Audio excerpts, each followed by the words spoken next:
65 कोटीच्या मिठी नदी कथित स्वच्छता घोटाळा प्रकरणात आता ईडीची एंट्री।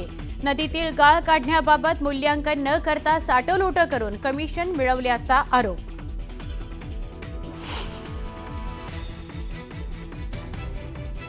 मुंबईसह दक्षिण कोकण आणि मध्य महाराष्ट्रात मुसळधार पावसाचा अंदाज, नागरिकांना सतर्क राहण्याच्या सूचना।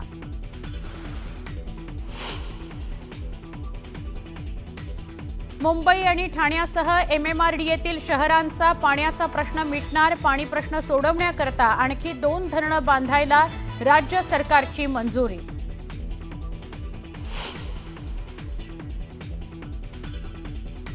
कोकण रेल्वेवर विलवडे बोगद्याजवळ कोसळलेली दरड बाजूला केली, रेल्वे सेवा पूर्ववत, मात्र गाड्या अर्धा ते 1 तास उशिरानं।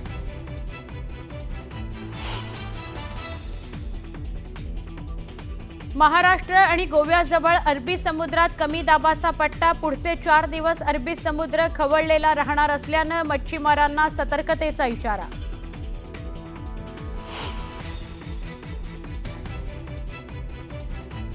मुख्यमंत्री देवेंद्र फडणवीस अजित पवारांसोबत धनंजय मुंडेंची चर्चा, मंत्रिमंडळातून वगळल्यानं नाराज असल्याची चर्चा।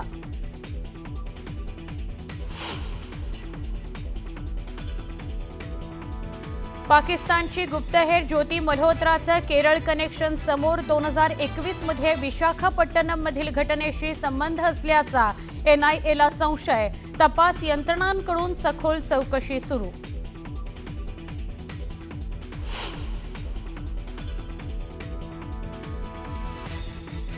पाकिस्तानच्या मदतीला पुन्हा थांबलं चीन, परराष्ट्र मंत्र्यांच्या बैठकीत चीनचा पाकिस्तानला समर्थनाच्या घोषणा।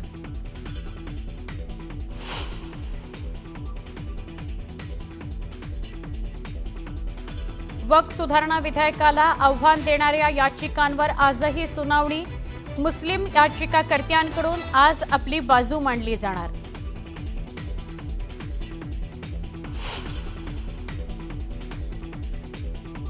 मिसाईल हल्ल्यापासून सुरक्षा करण्याकरता अमेरिकेचे अध्यक्ष ट्रम्प यांची ऐतिहासिक घोषणा, इस्रायलपेक्षाही मजबूत मिसाईल डिफेन्स सिस्टम बनवण्याची तयारी, कोट्यवधी डॉलर्सचा होणार खर्च।